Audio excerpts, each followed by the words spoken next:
children of the night. What music they make. They're all gonna laugh at you. They're coming to get you, Barbara. What's that? I'm not gonna hurt you. I'm just gonna bash you a bit.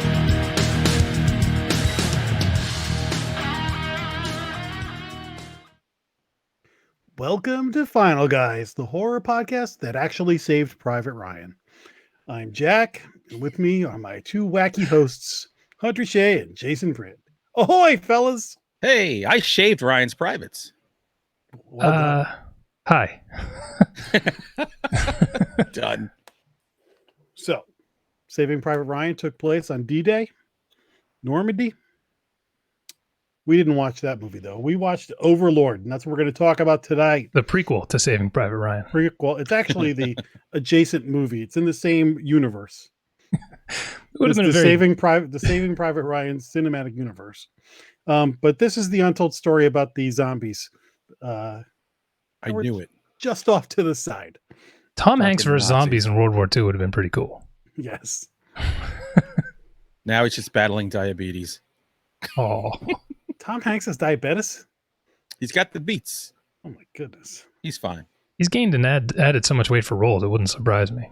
Exactly. Screwed up his body clock. Well, anywho, we only have Hunter for half a show because he's got to go do another guest appearance because he's a fancy author these days. Look, So, it's a great day for both of you because I can do my bit and you can shit on me and actually have material for a half an hour. You'll be fine. I was actually disappointed you showed up at all. So So was I. I was quite excited when I got that email this morning, to be honest. I wanted to catch you when you had your morning wood so you don't have to necessarily use the penis pump. the Austin Powers.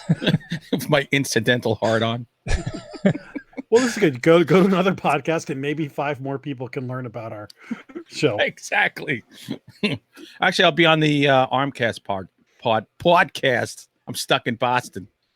Oh, So that's a where I'm pisser. going. That's wicked pisser. It's a wicked pisser. Tell Armand to kiss our ass.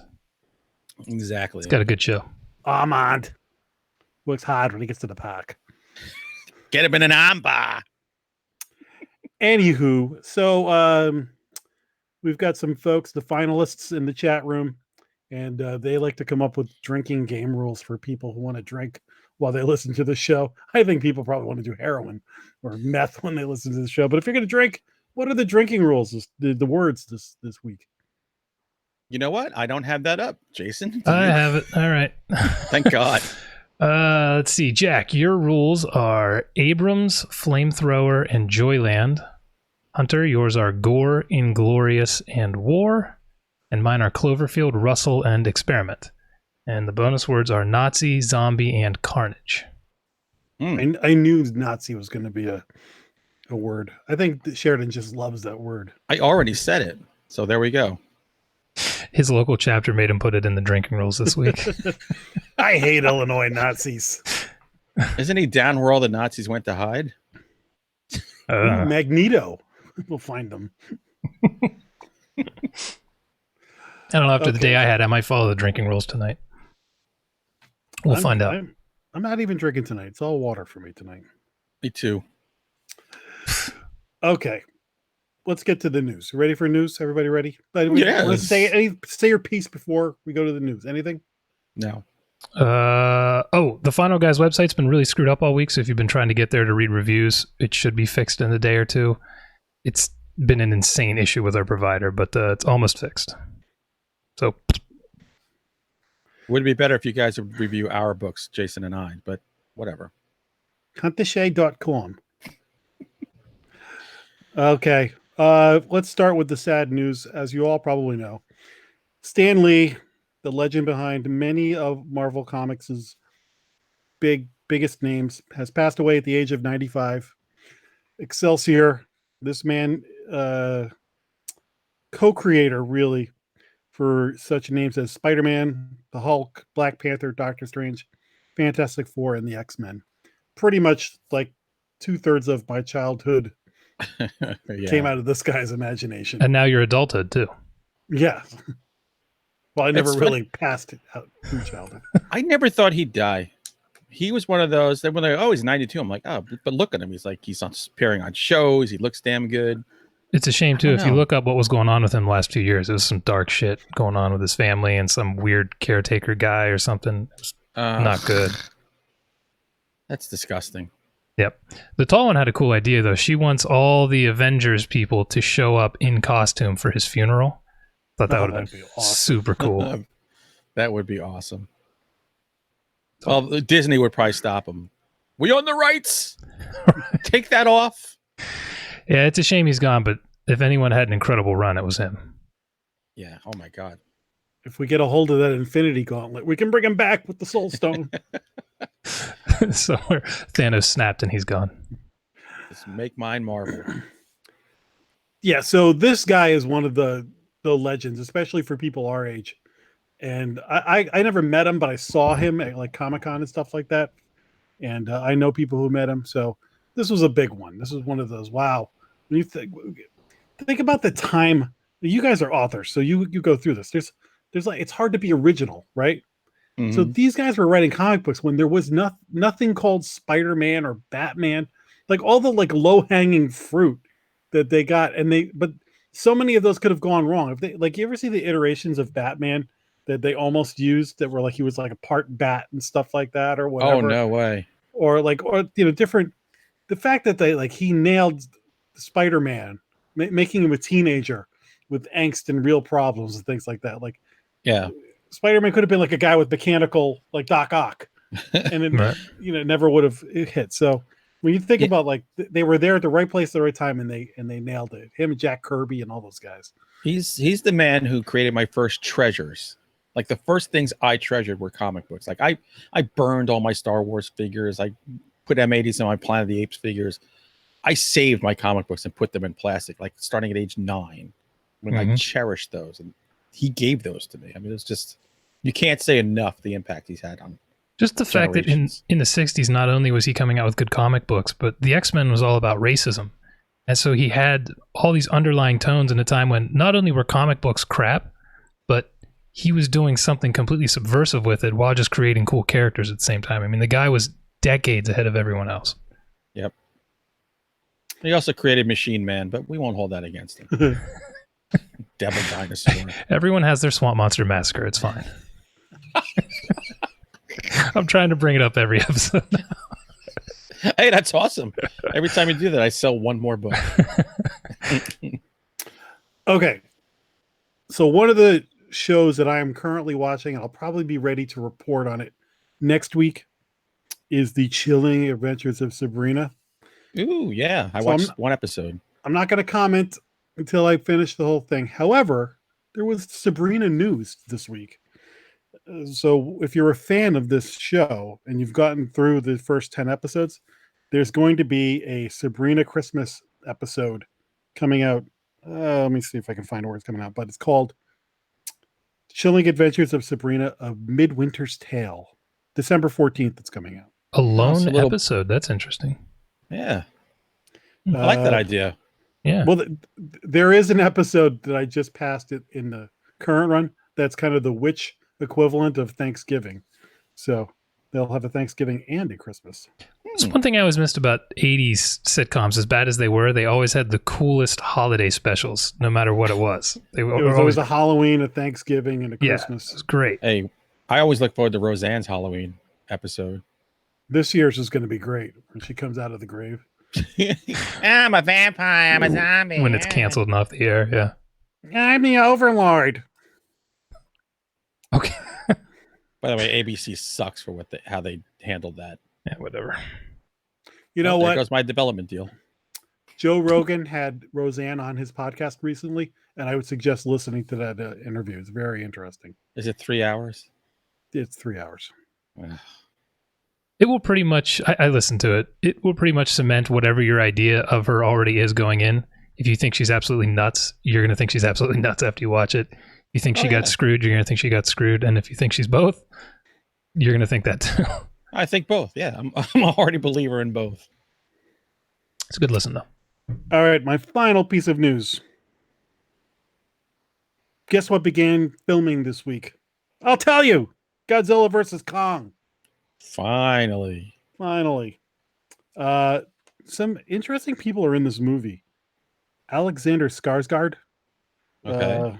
Millie Bobby Brown. Mhm. Monkey. So Puppy I guess Baby. she survives this upcoming movie then. Yes. Rebecca Hall, who's dreamy. Hmm. She's in The Town. And Iron Man 3.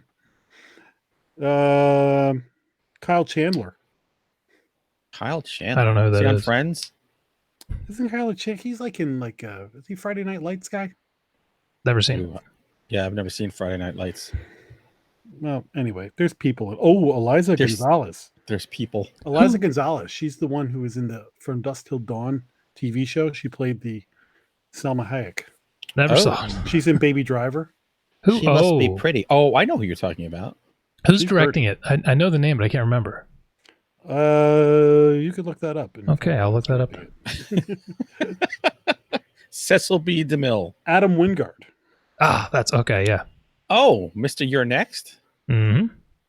Could be. Ooh. And Death Note. Scheduled for release on May Blair 22nd. Witch. May 22nd, 2020. So we got a 2020. while. to Oh go. wow. Okay. Probably won't be alive. But thanks for teasing me. Yeah. We'll see. The Anyway. Man, the trailers building up to the next Godzilla movie just have me so confused as to what the hell it's even about. That's Oh, God. like the weirdest trailers ever. The only movie this year that's had worse trailers is Overlord. Mhm. I've had the hardest time convincing people to go see it because the trailer is so bad. The one, have you seen the one with the AC/DC playing? It's just, Yes, that's the only one I've seen. it's awful. It has tonally nothing to do with what the movie's about. That's the worst. AC/DC is probably my favorite band ever, and it Yeah. is. People need to stop using their goddamn music for every trailer. It doesn't fit everything. It's okay. Oh, that's too bad. That I was psyched when I actually liked that trailer Wait do you see the because movie? of the AC/DC. Really. I Yeah. had no interest in this movie based on the trailer, and as we'll talk about later, this is the complete opposite of most movies where the trailer gets you hyped and then the movie lets you down. This was the trailer. I was like, oh, wait, they didn't tell me enough about this. This is a way better movie than the trailer Yep. let on. Yep. So anyway, yeah, Godzilla. Trailer sucks. Oh, Anywho, since like the first movie. since Hunter, we're on a time crunch here. Let's get to let's get to what you watched this week. So roll the filler. What do we call that thing?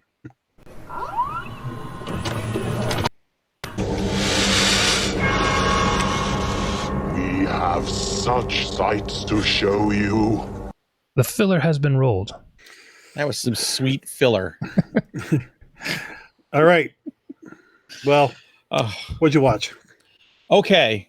Remember when we talked about 13 cameras last year? Hmm. Yes. The movie with the landlord who had 13 cameras to peep on this unsuspecting family. Well, as we all figured, there was a sequel, 14 cameras. Oh, I forgot it was called 13 Cameras. I thought you just watched it again. I didn't understand why it was. Yeah, I watched it one more time. Oh, I didn't know it was a sequel.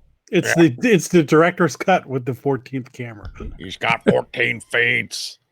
By the way, you should, if you watch this movie, you should Google the guy, the main guy. He doesn't look much different in real life.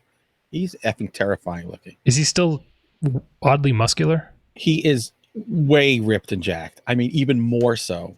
Like, his pecs have their own zip code now. But he had like a bit of a pot belly. He had like a Kinda GH gut. weird. It was like, he had a gut with abs. It's just he'd scare the shit out of me. It's just like, even if he walked down the street, hi, I'd probably just run. Yeah, he was good. in the first one. But this takes place, I'd gotta say, probably 14 years after the first one. There's a bit of a gap. It's a Walking Dead like time Yeah. jump. So this like literal mouth breather has again rigged up a series of houses that he rents out through like an Airbnb thing. Did the other one take place in like the 80s or something, or the 90s? Or is this new one in the future? So there's more technology. It's in the chef of the future. Although he accesses the dark web. Oh. Dark web looked like it was using DOS prompts. Is that what the dark web looks like? I don't Depends know. on- Let me check on my iPhone here. It depends on where you go, but not It depends what you're doing. Web.com. Just use Tor sometime. Take a dive. Have a good time. Well, if you remember, in the last one, he kidnapped a woman and there was a baby and everything. So I never saw the first one. that storyline continues. It's not as good as the first one because there's way too much of him. Mm. You know, he's not the best actor. He doesn't really say much. He just stands I around feel with like his mouth 13 open. cameras is pushing it. 14 is just a little too. It was just so funny. 14. I can't wait to 15, which will probably be coming. But I think this was on Netflix. I think I watched it. I saw it, but I thought the movie just released on Netflix. I completely did not know that was a sequel. Yeah, it is the sequel. It's fine. It's a fine little trifle. And it's quick. It's relatively short, so give it a shot. If you like the first one, you got to see what happens. Glowing So just review. let it- I'll check it out. I know. Exactly. Sad. I also watched Upgrade, the Lee Wanell trip to the future. Mm-hmm. I really wanted to like this more than I did. I liked it because I thought it was like it's a cool B movie. The science fiction aspect of it I thought would have been really cool in maybe more deft hands. Mm-hmm. Some of that dialogue was just, oh my god, I would cringe. Are you talking about the main computer nerd guy? Just any dialogue in that movie, I cringed. I I love the concepts of it. I like that movie a lot, actually. The action was so cool, especially when because this guy, he gets paralyzed and then he knows a rich guy, and it's set in the future. He knows a rich guy who's created this little chip called STEM, and he puts STEM in his spinal cord to connect his cord with his brain, and STEM kind of gives him kind of like superpowers. I would like to see him battle M. Night Shyamalan's guys or get together with them. That would be kind of cool. Is it the same future as 14 cameras? You know what's funny? No. This guy versus that guy might be an interesting fight. Oh my god. So the Glass movie was one of the trailers that I Oh saw my God. before I was Overlord. Yes. so In excited. IMAX. That movie on an IMAX screen looks like it's going to be phenomenal. It's so weird it's getting released in January, which is just like the dead zone for shit movies. Although that's been changing because now like summer movies are starting in May. They're sneaking in good movies in the winter. I think they're figuring out that there's more of a market in different times of the year than they thought. And I think if you it's an opportunity now for something like that to find a Yeah. Yeah, I it don't used know. to be a kind of kiss my ass, it's January kind of thing, but Yeah. I think Deadpool released in January or February, right? It was February. Yeah, Like I think they're Valentine's Day. starting to, if they have a good movie that they think maybe will underperform in the summer, I think maybe they're starting to think in January it can do something. I And don't less competition. Look at Yeah. it that way. It's just a bunch of shit coming out. So I know. But no, I thought Upgrade was cool. I thought the future stuff was kind of cool. I liked it. Became kind of like an X-Men battle thing. Battle bots. it was a Battle movie I had bots. no expectations for. I'd had no interest even seeing it, and I was pleasantly surprised by that. See, when I saw the coming attraction in the theater, I was like nipples so hard they cut through my shirt. It's coming up on horror movie. I haven't seen it yet. I want to see it. It's coming up on horror movie lists, but would you consider it a horror movie? It's sci-fi with horror. Yeah, sci-fi horror. Some of the kills There's- are really gory. There's some screwed up stuff in that movie. Yeah. Yeah, it's intense. His first kill is pretty freaking awesome. Yeah, it's solid. He gives a guy a very big smile on his face. All right, Jason, what did you watch? Give us one. You and I can go back and forth a little bit here. All right. I actually have a bunch on my list, but because I'm only going to say like 2 sentences for some of them. I just wanted to throw out that I finally saw Solo, and I just wanted to let everyone know it's not nearly as bad as it looked and as you thought it would be. It's a pretty solid movie. A couple weird things at the beginning, but overall I enjoyed it, and way better than it had any right to be. It's worth a watch. Disney is cavelling and thanking you. Yeah.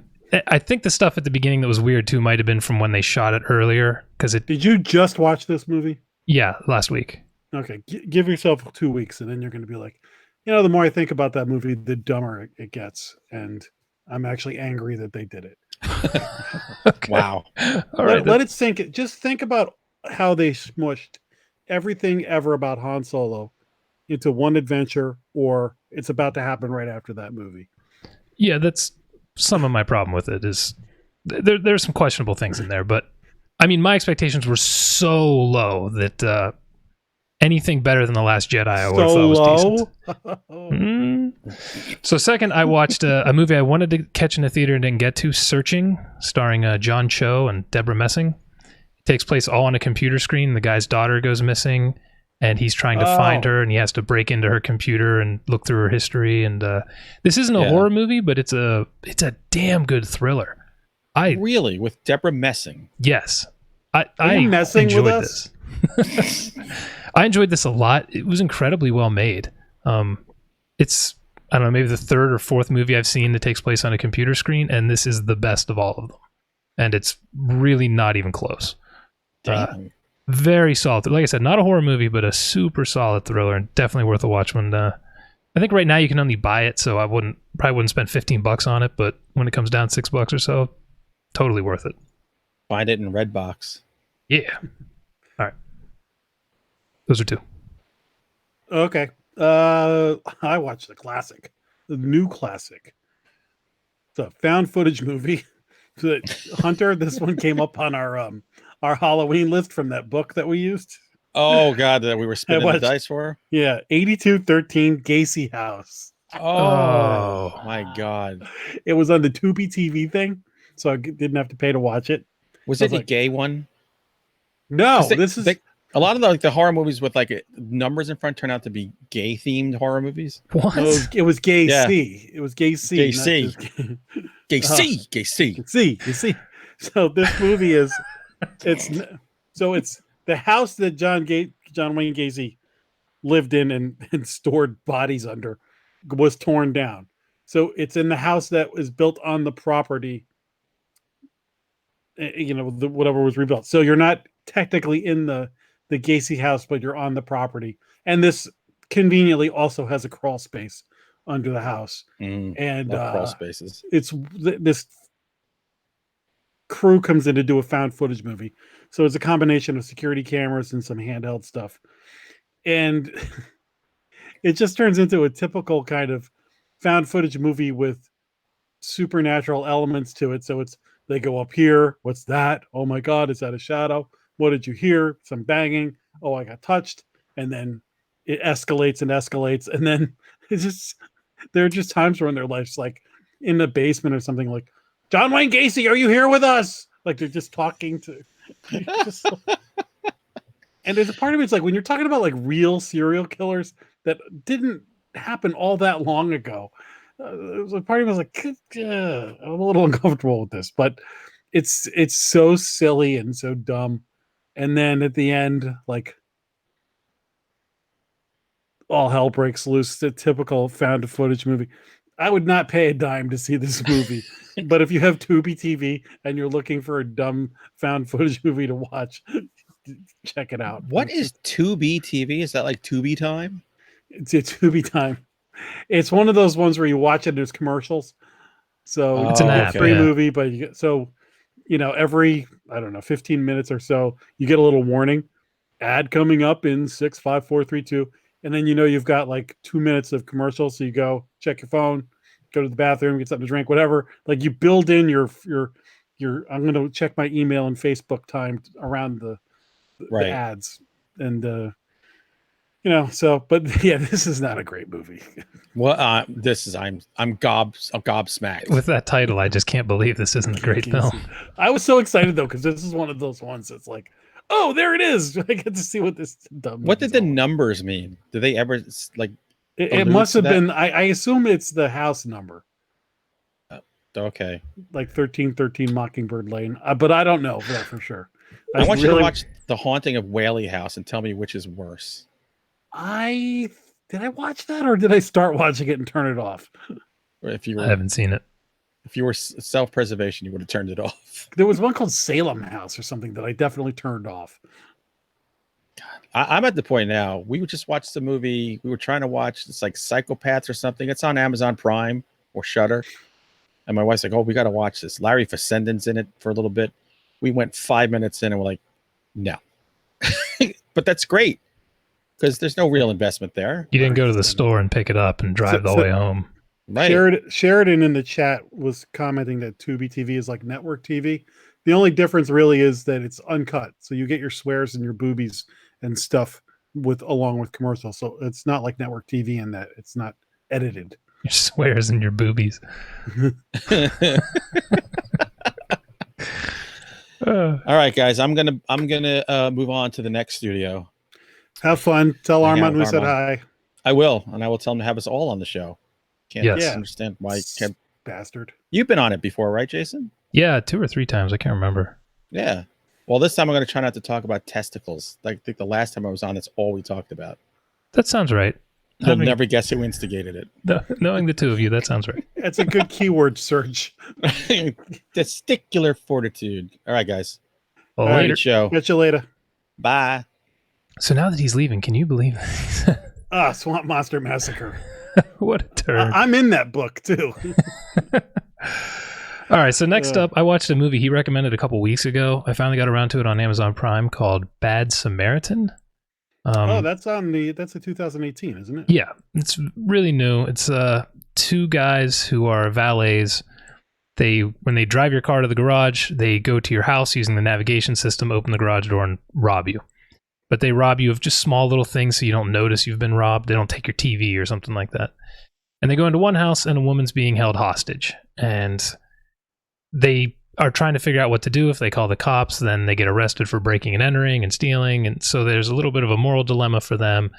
And then, of course, the guy finds out that they're in the house, and then the whole thriller unfolds. Again, not a horror movie, but a solid movie. It's decent.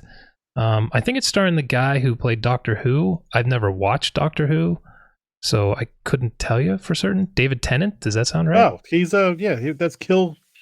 What's his name? He was in Jessica Jones. He was the bad guy. Kilgrave. Oh, yes. That's him.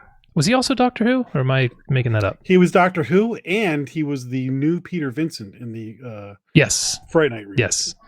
So anyway, solid movie, terrible music, worth a free watch on Prime. My wife's coming home, so the dogs are going nuts, so take over while I mute myself. All right. I watched, Jason, you have to have seen this movie. 1996 werewolf movie called Bad Moon. Oh, yeah. Eric Red, yeah. It's got Michael Paré, is that how you say it? Michael Perry.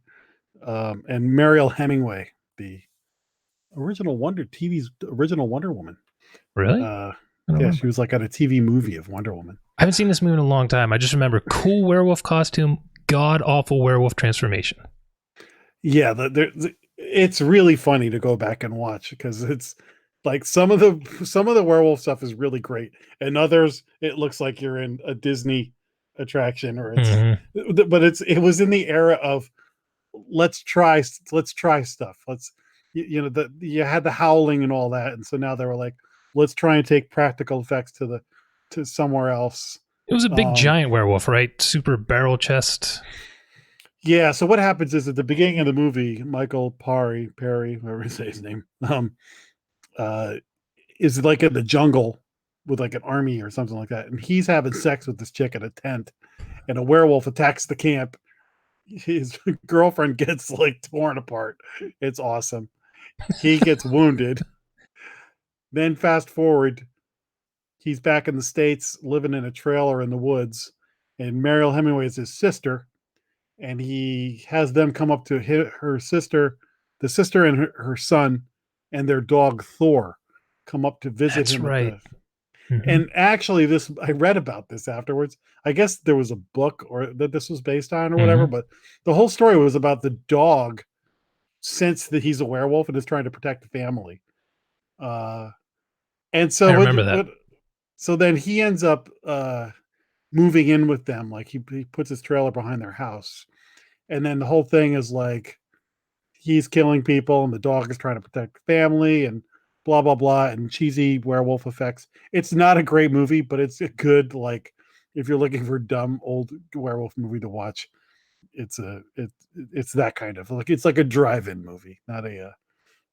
Am I wrong that was directed by Eric Red, who did? He wrote the vampire movie with Bill Paxton. Why is my brain Near Dark? Oh, Near Dark? I don't know. I think it's Near Dark is way better than this movie. I think Eric Red wrote Near Dark and directed Bad Moon. I could be, maybe just wrote Bad Moon. I can't remember, but yeah, no, he directed Bad Moon. Yes, and he wrote Near Dark. Man, on point. Yeah, it's one of those movies that I don't go back and revisit often, but when I do, I'm watching like this is pretty good, and then there's parts that it's just like, oh god. Yes, it's really uneven. So it's worth watching for the good parts. It's almost like it's a good book, a good movie to read a book while you're watching it. Okay.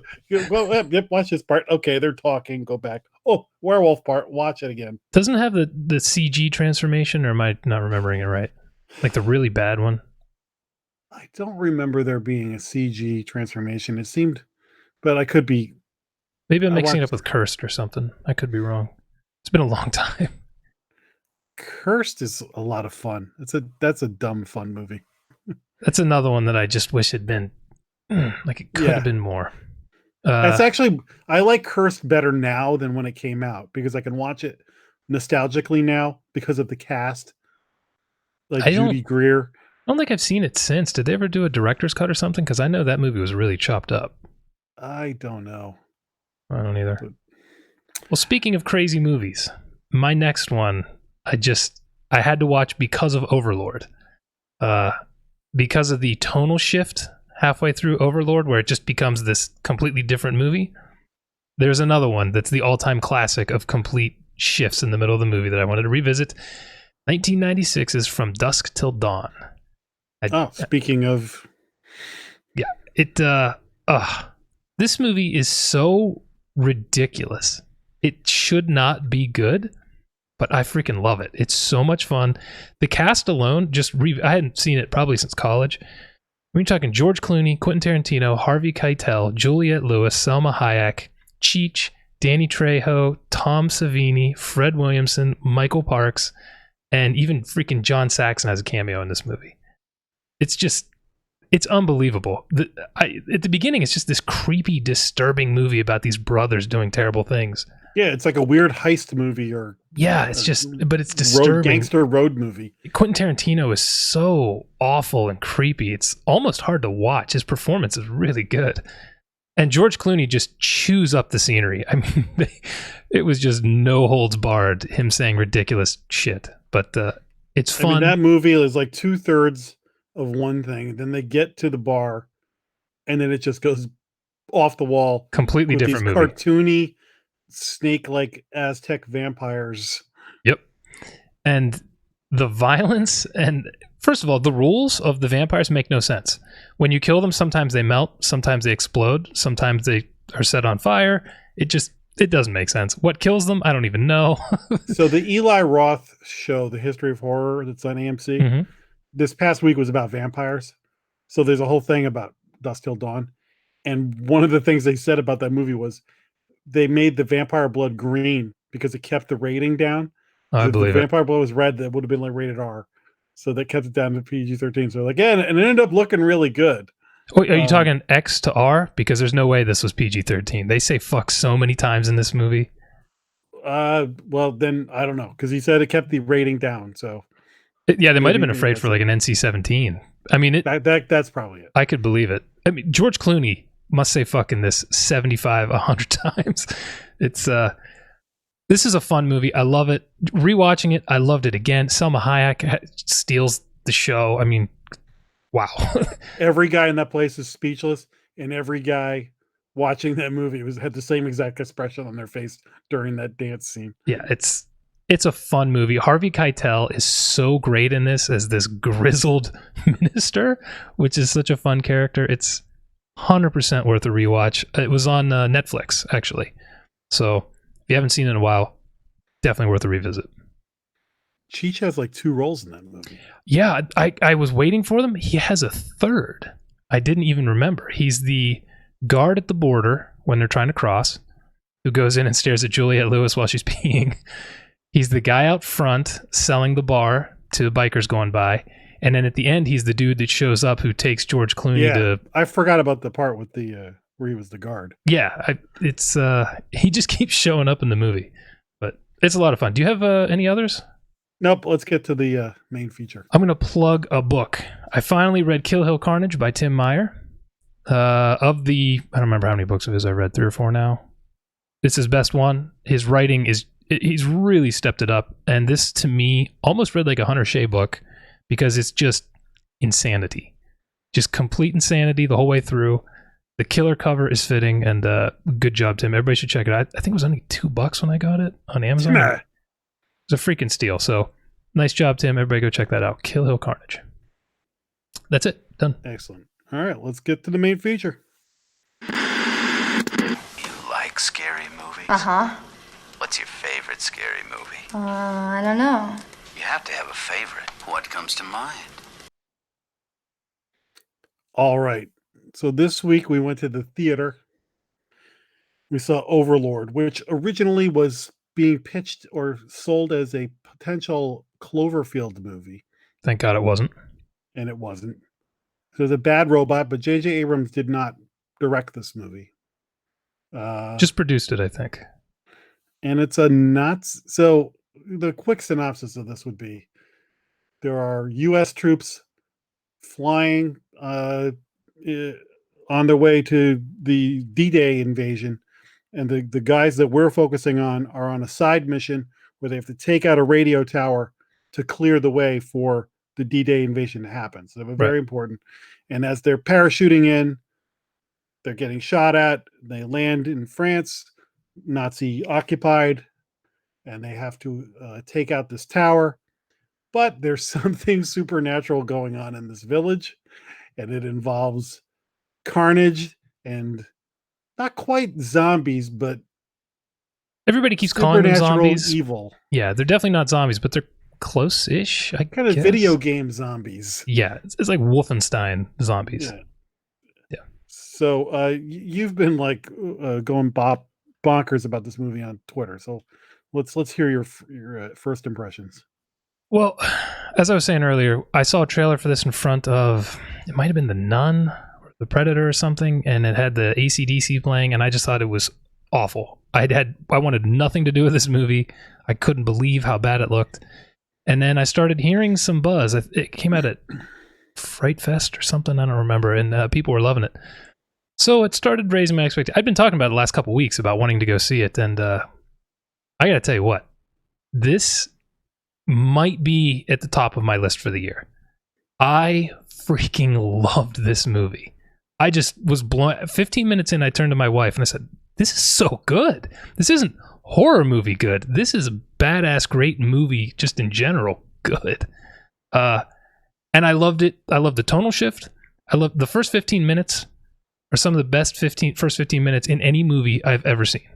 Regardless of genre, the first 15 minutes crushed it. And I don't know. I can't wait to go into all the parts that I loved, but I don't know. What did you think? So I agree with you in that this movie starts off as a great war movie. And if they had never taken the supernatural turn, but they just filmed this is like Guns of Navarone kind of war adventure movie. It had that, it looked realistic enough, and it kind of had a little bit of like that sucker punch atmosphere to it a little bit with the action, but it was so cool. Yeah, not shitty. No. Yeah, like just the aesthetic of it, like the glow, the look of it just had almost like it didn't look like Saving Private Ryan kind of. No, it was it a didn't little have that bit gritty of texture to things, little gritty, little more comic booky. Yeah. Honestly, it was like it was adapting a video game almost, but it wasn't. It's just I think it's original IP. And I'm watching this again. I saw the trailer and was like, this looks like something I'll watch on Netflix. I wasn't against it. It just didn't seem like something that I wanted to go out of my way to see. And then, it wasn't long into that. I'm like, okay, I'm really enjoying this movie so far. And then I kept waiting for them to step on the landmine. Right. And then they weren't. And there was a couple of little tropey things that they did that I'm like, oh, this is where they're gonna drop the ball. And then they kind of didn't. And one of them was like the stereotypical Brooklyn guy. Yes. Who ended up being great, right? Yeah. Then you get to they kind of dole out the supernatural sparingly and Mhm. build it till it gets full blown. And so I think that's good, because I think if it was just almost like, in Avengers or Justice League, there's always a scene where the superheroes are fighting just a horde of Yeah. faceless, and I beat this one and beat that one. So it's not World War taking on Z. one that's a problem. It's the number of them that's the problem. With this, like, when they have to fight something, it's challenging, but they only face so many of them. So each encounter has impact to it. Yep. Couldn't agree And more. so great performances. So yeah, I walked out of here going, wow, that was just a really fun movie. I didn't really have to think that much, but it wasn't a dumb movie. Yep. But it was kind of like, and somebody had said, I don't know if it was a reviewer or something, go, this is like a rated R Captain America movie. I was like, that's actually not a bad. It's pretty close, yeah. Yeah, it has a premise that makes you think it's going to be a B movie.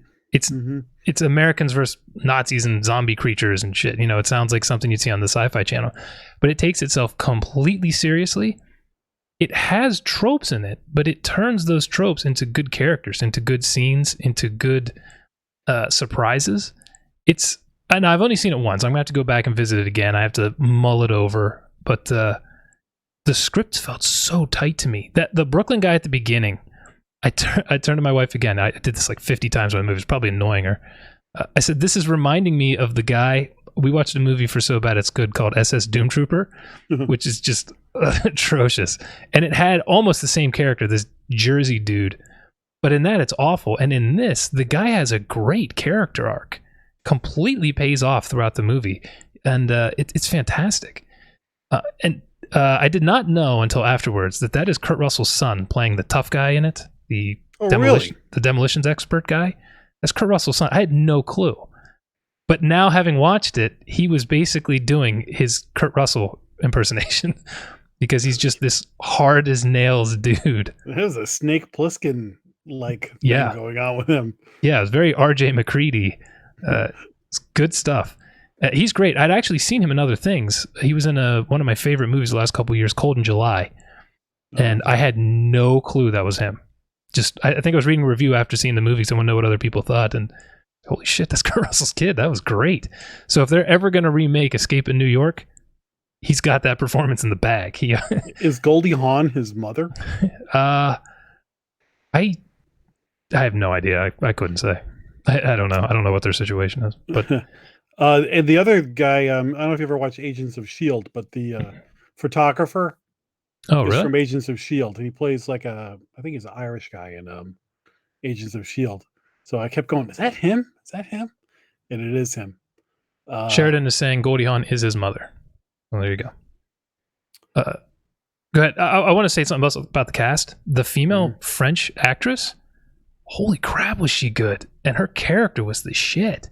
Super she was another tough. one that was not just disposable female in a war movie. Yeah, when they first find her, it's like, oh, okay, here's more, more meat for the grinder. But no, she was great. Ended up being one of the tougher characters in the movie. Yeah. I don't know. I just I went in with the bar set low. This is what I love, because typically I go in with my expectations too high and come out disappointed. This one, it wasn't that I really set it low. I just was like, whatever. Then I heard some good reviews, and I came out going, I think you're right. Like, when I have to think about the best movies of the year, this is definitely going to be in the mix. I just don't know where it is on the list. But if it's somebody, the way I like to think about the movies, like when I think of pick my favorites, is if I had a pile of DVDs or Blu-rays and somebody came over and said, what should I watch? I'm like, okay, this should be the first one you watch. That's the number one, So it would definitely be one of those, because I know this is going to entertain you. I know you're going to like it. It's just a matter of, like, is it quality wise? Like, it's definitely kind of like it's almost like a comic book movie. Yeah. It's level, but at the same time, I'm having trouble thinking of many movies I had as much fun watching as this one. That's exactly where I'm at. I was still in the theater. I texted both of you and said, you have to go see this movie. As soon as like the credits were rolling, I texted you guys, you have to go see this. I was really shocked. And I want to go back to the first 15 minutes because you were talking about how it was just a great war movie. I was so freaking tense once they were in the plane and they started getting shot at. I couldn't believe how well made it was. It looked like a big budget giant film. I don't know how the director pulled some of that stuff off, but that was one of the best parachute jumps ever filmed. Unbelievable. Just unbelievable. The tension, 'cause they're stuck in this plane and there's just holes being shot in it and things are blowing up all around them. And it was really claustrophobic and incredibly well done. And he did it 2 or 3 times. Does it at the beginning, does it at the end, where it's one long shot, pretty much from when the guy parachutes. Might have started before. I didn't notice it for a little bit, but it's just one continuous shot. And there's another one with a bunch of explosions where it's just one shot and it makes it super tense. And I've never seen anything from this guy. I looked him up. He has one other movie he did 4 years ago, and that's it. I don't even think it was a horror movie. So I don't know who he is, or where Jules Avery or something like that. I have to look him up. It's funny because this movie felt like an adaptation of a video game, but movies that are adaptations of video games are seldom good. They're terrible. Or you know what I mean? So this is almost like, it's kind of the premise of this movie makes a great video game and has made a great video game. But because they weren't like strapped down by, we're doing this particular video, it's not Doom or whatever. Resident Evil or the other things. Yeah. And then the lead guy. Fantastic. Yeah, and there were just genuine moments between the characters where they were disagreeing, or there was tension going on, and then something would happen and it would break the tension. We can get into it in spoilers because there's the zombie serum. Once that's introduced and the movie turns, there's some really awesome parts. There really is. Sorry. I did want to mention. Go ahead. I was going to say, you weren't on the episode when my wife and I were talking about Annihilation and how that was a movie that all these people were holding up Ghostbusters and all these movies as breakthroughs and great performances by minorities or women. This is another movie that should be held up for that, and everybody's going to completely ignore. It has a black lead. If you think about the performance in Get Out, yeah, this is on par with that. Yeah, this has a black lead, and it's never really highlighted that he's a black guy. He's just a dude in it who happens to be black, who's amazing. He is maybe the best character in it. And then the woman is a super badass, but doesn't start out that way. I mean, this is a movie that could be held up in that regard, and you'll never hear anything about it, and it's just a freaking shame, because it's great in that way. She's pretty, but she's not eye candy. Yeah, they did a good job taking what I'm guessing is a beautiful woman and making her look like she's been having a rough time during World War II. And her French accent was so on point, we looked her up. We're pretty sure she's actually French. Because she was saying that little kid's name, Paul, I think his name was. And she was saying like Paul or something like that. And I just hearing it, I'm thinking, I don't know if that's an actress trying to do a French accent. And I don't think she's been really in anything else. So I don't know how they cast these people, because I didn't recognize any of them but one or two, and damn, good stuff. Even the villain guy was like perfectly cast. Yes. Before we get into spoilers, I wanted to mention him because they did such a good job making him creepy and threatening when he's just a guy.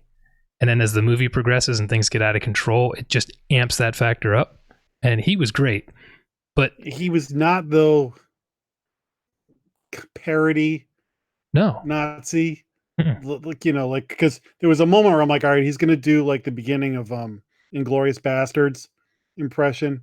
And he didn't. He played, there's certain things that you're just going to get from that role. But he brought a lot of texture to the character, because he's evil and intimidating, but he also had vulnerability to him. So like he was another one I kept waiting for, like just stereotypical villain, and instead I got kind of a textured Yeah. Again, like a freaking like video game movie. It's a movie called Overlord about Nazi zombies. Yeah. And it just there was one scene that in particular stood out for me writing wise, and it's when you first meet him and he goes into the house with the French woman, and he's basically, you're just thinking he's just going to rape her. Yeah. But they have this pull and pull between them, and the dialogue doesn't just come right out and say he's been raping her, but the things they're saying, there's a past here, she's been giving into him for certain things, but they'd never come right out and say it. It's just all a cat and mouse game where you kind of get a history between them. It was so well done. I'm watching this thinking, how is this in this movie? Yeah. This should not be in here. And the other thing I want to mention before we do spoilers is the effects in this are so damn good. And I had to look them up. Almost everything in this is practical. Even one scene that was super shocking with a head and a neck. Apparently that was a practical effect with a little bit of CG for texture on certain things. Wow. Yeah. So if you want an old school, I'm talking to some people who write reviews for our site who hate CG horror stuff, Steve Barnard. This movie's going to be for you because it's almost entirely practical and it looks and feels gruesome and like it has weight. It's good stuff. All right, so clearly we both recommend this movie. I might be going a little over the top. Yeah. With that, we're going to go to spoilers now. So if you haven't seen this movie, go watch it. Or if you don't care about spoilers, then sit back because we're going to get into some stuff here. Spoiler alert, 3, 2, 1, spoilers. So where to start? Okay. So the guy from Agents of S.H.I.E.L.D., the photographer, Yep. The biggest problem I had with this movie is they send him up to the attic to untie the Nazi guy that they've caught by himself. The most obvious scene in the movie. Yeah. Except that it sets up everything. So you're like, okay. So he ends up getting shot and killed. But they've got this magic zombie juice. And the lead character just had seen it reanimate. So just out of desperation, he plugs it in.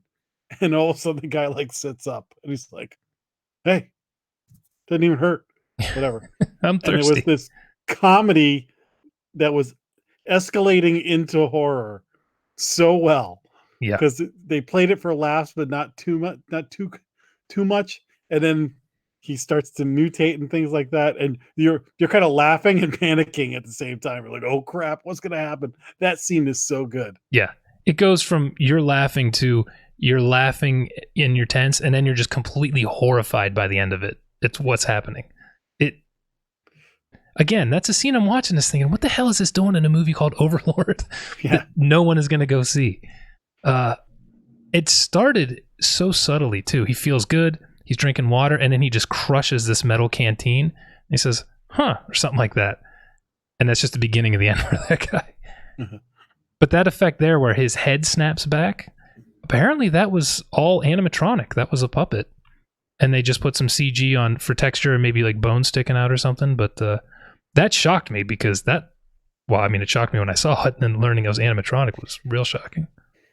That's probably part of the appeal of this movie is if they cared enough to do practical effects. We keep saying this. Use CG to accent things. I just saw Walking Dead did this this scene where there's people who get burned and they showed it behind the scenes, and the guy doing it said, look, you can't match actual fire in a scene. You can enhance it with CG to make it look bigger, right? But if it's all CG, it never looks right. So they have burners, and when we talked about the Thing remake, how flat it looks. Yep. It's like, but if you do practical effects and you care, number one, the time it takes to do this shows in the work shows, and then it just the payoff is just it's always better. So I think that's a big reason why. Having said that, and I mean, I can't believe the head, because there's a scene where the lead character is going through the maze of the dungeon that he's in, and he pulls back like a curtain, and there's like a upside down bodiless head attached to a machine and it turns into like, help me. Yeah, that was. That how the hell that's got to be some CG. I mean, Oh yeah, I'm sure that was. Yeah. But like the guy who gets shot in the face, that was all makeup effects they put on that guy. Really? Yeah, that Because blew it me looked away like too. Terminator 2 like face. Yeah, it looks so good. I'm sure again they enhanced it a little bit, but apparently the guy sat in makeup for 4 hours a day doing all that stuff. And that to me, so when he gets shot, I thought he got shot in the shoulder. And then when he turns around later and his face is gone, it's like, oh, this movie's turning it up. This is not a joke. But like, all right, so at the end, the very end, there's a final confrontation between Kurt Russell Jr. and that guy. They both have super soldiered up. Yep. And they're having a good fight. And then there's other Nazi zombies for the drinking game that are emerging. But the bombs go off in time to kill most of them. There's some fights with some other ones. And I was really glad that happened. Yep. Because they fight, I don't know if it's 3 or 4 of these super soldier monsters.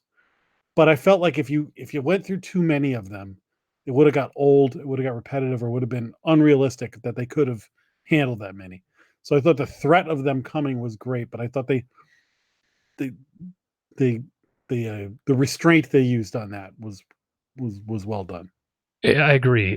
They primarily only fought 3 of them, 4 of them maybe. And it made them feel incredibly tough. Whereas, yeah, if they're shooting at 10 of them at once, it loses that impact. Now, you're right. They did a perfect job with that. Even the super soldier fight scene at the end was not super hokey. These guys were not, complete Terminators. In fact, when the main character shows up, he gets, I think, thrown into a railing and then thrown through a window, and he's pretty much done. He's just crawling through the end fight. His body is toast. And I thought that was great. It really lended an impact to what was happening on scene. Yeah, and you're right. When the 2 guys who are super soldiered up, they're not both like the Hulk. Yeah, they're enhanced. Yep, but they're not super duper powered. Yeah, that even the scene with the hook was really well done to the point where it's getting tough to watch. It's like, damn, that's horrible. But they did also have to fight like real threats. So they were watching out for patrols, or they're having shootouts. There's the henchman Nazi that they had to deal with and stuff. So that got you through the movie. There was plenty of action that didn't require supernatural foes that entertained you. That I kept being surprised by that. I'm like, this is just a good war action movie. But then people like you and me are like, but there's monsters in it, so it's even better. Exactly. Yeah, if you took out all the supernatural stuff and just had these guys trying to take out a radio tower at a church, it would have been a great film. But this to me, I kept thinking this is going to be one of those movies like From Dusk Till Dawn or Demon Knight or something that doesn't do well at the box office, but ends up becoming a cult classic later that people just want to keep revisiting because there's so many cool sequences in it. Which brings me to the thing I was reading. This movie bombed at the box office. It's not even going to come close to making its money back. But I'm hoping it's one of those that when it hits VOD, people are going to go nuts over it. The Thing bombed. There's always these great movies that bomb, but man, this is that one that I just wish had done well, because I want more of these $30 million horror movies that just let it rip. I want other horror directors and writers to take notes from this movie too, though, because we keep just talking about how entertaining it was because of tight writing, quality effects, and restraint. Yep. And we're talking restraint in what is a very over the top movie. Yeah, so a guy doesn't have a it, face for half of it. Yeah, so it's like we're saying it's restrained, but it's because when you watch any other video game where they're fighting Nazi zombies, there'd be 4,000 of these things, and there would be like a giant one at the end, that's like 60 feet tall that you have to fight. Yeah, there's the super zombie, the super shredder from Teenage Mutant Ninja Turtles 2 or whatever the hell it was. Yeah, this never went there. And the thing I loved that surprised me that we mentioned before too was all the characters that started out as tropes. The guy who can't kill anything, the Jersey guy, the asshole, the photographer. They all have arcs. They all have different things that happen to them that make them interesting, for lack of a better word, and not just throwaway characters. The script really shocked me. I'm looking forward to watching it again to making sure it's as good as I remember it being. Because, like A Quiet Place, which I still love, the script had a couple problems. Who the hell's growing the corn? Things like that. But I'm really curious to go back and check this out again. I cannot wait for it to come out. This is one of those few ones that I'm going to buy on Blu-ray. I want to see all the special features. I want to go way into this. Yeah, I was thinking about a second viewing of this because there's kind of, like I was kind of alluding to with Solo, like there's a lot of movies I walk out and I'm like, that was all right. It was better than I thought. The and Last then I Jedi. think about it.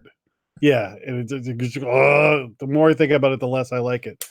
With this one, I was more like, okay, the next time I watch it, will I be impatient watching it get to the third act, or will I be like, oh no, I love this part. And I think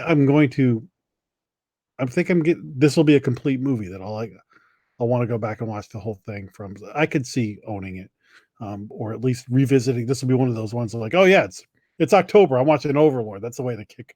It's kind of a good go-to, like a Reanimator almost. Let's watch something crazy. Yeah, or again, if somebody's having a Halloween party and they're like, I need a movie that horror fans and normies can watch, I think normies can watch this movie too. Oh yeah, for the first half, they're like, this is a really good war movie. And then they're going to be like, what the hell is happening? What are you showing me? Yeah. But listen, that scene where the Nazi is about to sexually assault the French girl and they're watching through the floorboards. There's tension in that whole scene on so many levels because there's the uncomfortable situation going on between those two. There's the fact that there's guys hiding up in the attic and then the kid drops his ball. So there's the whole, are we going to get discovered? Along with that tension, that scene is just on par with any World War II movie. Yeah, I keep thinking, going back to Inglourious Bastards, there's a lot of these tension scenes where something's unfolding and it's making you uptight. And this movie kind of is in that tradition. I saw some reviews saying they thought the middle was slow, but I didn't think so at all. It was different. It wasn't action set piece after action set piece, but that scene you just talked about might be one of the most tense or the most tense in the whole movie. And there's barely anything going on. I just thought the whole thing, and even that period in the house, which is probably, I don't know, half an hour of the movie, it just makes it that when things take a hard left turn, it really hits you. When that guy goes into the church, it's like, whoa, what is this movie now? And that's why I wanted to watch From Dusk Till Dawn. And that's why I didn't get bored, though, because you had what's going on in the house. Then these two guys go off to for their objective. This guy goes into the church. He finds all kinds of crap, comes back out with the Jewish guy who was all left up. Yeah. They all get back together. Then it's like, well, what are we going to do? And he's like, well, I know how to get back in now. So everything was like, there was never a point. I was never bored. No, for a minute. Me either. I was reading those thinking, well, I don't know what you're talking about. I was never bored. And I saw one other review that the guy said this movie didn't go far enough. I don't know what movie you watched, but I thought this movie went real far. Yeah, I don't know. I'm done praising it, I think. Surprise of the year for me. Yeah, it's very surprised. And again, like A Quiet Place is another similar movie in that I just had a very good time watching it. And you can nitpick that movie, but for me, I just think about, I sat in that movie. It was an original concept. I was fully entertained. I was guessing at parts. It was tension. And I was like, wow, something different in a horror movie. Yeah, there's some stuff, and I haven't watched it a second time yet. Hereditary, totally different. There's so much different kind of stuff going on that like that's not like, okay, I go, oh, that was just a fun time I had at the theater. No. That was more like, whoa, there were so many things, so many emotions I was going through. You need to go home and drink. Yeah, this was more on the par with like A Quiet Place. We're just like, good popcorn movie, have a lot of fun with it, and rewatchability turned up to 10. Yep. I did want to say one other thing that I've been thinking about all weekend. the year has finally turned for me. This year, we've been saying all year, this has not been a good year for horror. At this point, I've had enough movies that I've absolutely loved that this is turning into a good year. Because I just watched Searching. I watched The Witch in the Window, I think 2 weeks ago. I just watched this. We just had A Haunting of Hill House. All in the last 3 weeks, I've seen these movies, and my top 10 list is going to be killer again this year. It's not going to be quite last year, I don't think, but it's building. We're getting a lot of good stuff in the last 3 months that it's turned into a damn solid year. I'll tell you, I don't know when we'll probably end up not seeing it till it comes on VOD, but I am so curious about Suspiria. I am too. Because I have read it's going to be like Mother. I think it's going to be one of those polarizing movies that people are going to love it, people are going to hate it, and some people are just going to be like, what the hell did I just see? What is this? 2.5 hours but I'm curious to see is this going to make the list, or is it going to be one of those ones that I'm like, when you bring that up, I'm going to have a Pavlovian reaction and get pissed off about it. Yeah. Even a movie like Mandy, that was semi-polarizing. It'll probably be on my top 10 list. I didn't love it, but it was such a unique experience. I mean, we're getting some cool stuff here. We're getting some real cool stuff. Yeah. All right. So if you hung out this long for the spoiler episode or section, thank you. People in the chat room, whoever's still left in there, thank you. Sheridan, thanks for your drinking rules. I hope you're drunk. I think everyone bolted when we hit spoilers after building it up for the first half. Because Me too. Go see this movie. And you're right. I wish more people would go see this in the theater so we could keep getting good movies. Hell yeah. And Hunter, suck it. He doesn't listen to this anyway, so it doesn't matter. It's true. Yeah, he went to see The Nun, but he did not go see this. So joke's on you. I did not see The Nun. Actually, joke's on me because I've gone to see every one of these freaking movies. Well, God damn it. He called me on Sunday while I was at the theater seeing this. We had talked about possibly seeing it together. Mm-hmm. Then he wasn't able to do it. So I'm like, son of a bitch. So I luckily had time on Sunday night to go because I was doing something during the day. And I go and squeeze it in, and my phone was ringing, and I wanted to just be like, I'm seeing this movie. You better be seeing this movie. Joke's on him now. Yeah, he'll love this movie. Better. Freaking Actually, amazing. I can't say that for sure. I don't know about him. It's very true. Yeah, all right, I'm done. Okay. Well, with that, everybody, share it, like it, review it. You know the podcast favors we ask of you. And I guess we'll see you next week. We don't know what we're watching yet, so we'll figure something out. Yeah, it's gonna be a little tough the week before Thanksgiving, but we'll figure it out. Classic. I've got an idea, but I'll run it by you when we hang up. Ooh, all right.